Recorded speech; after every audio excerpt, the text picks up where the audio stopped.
China saw imports unexpectedly tumble over January and February, with exports also cooling off.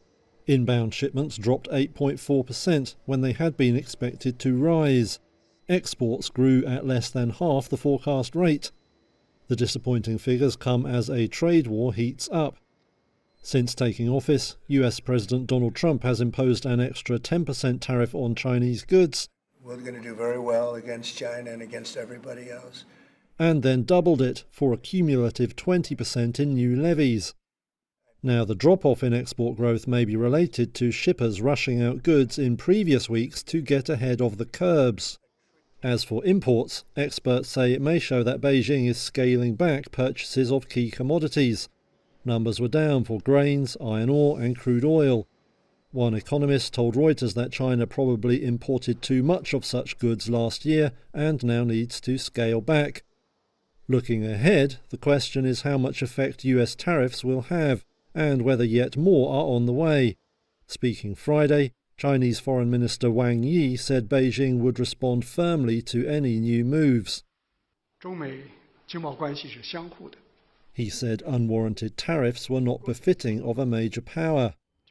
China has already imposed retaliatory duties on some US goods in response to Washington's actions.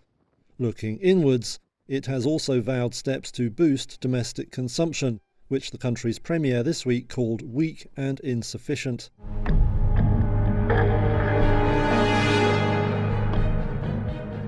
Any ship built in China or flagged there will face a fee when it docks in the US.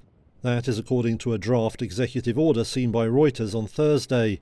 What's more, the order calls on allies to do the same, or risk retaliation. The US also plans to impose tariffs on Chinese cargo handling equipment. It's all part of moves by the Trump administration to revive domestic shipbuilding and loosen China's grip on the wider marine sector.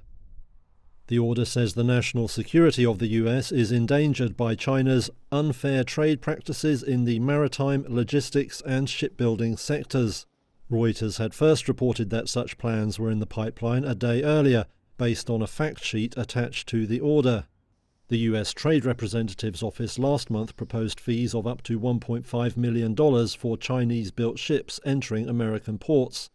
That followed a probe into China's domination of global maritime and logistics businesses. Separately Thursday, Trump commended French shipping giant CMA-CGM for saying it would invest $20 billion in the US.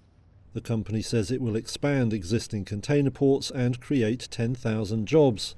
But CMA-CGM has a vessel-sharing agreement with Chinese cargo line COSCO and says that any fees on Chinese-built ships will hit every firm in the industry.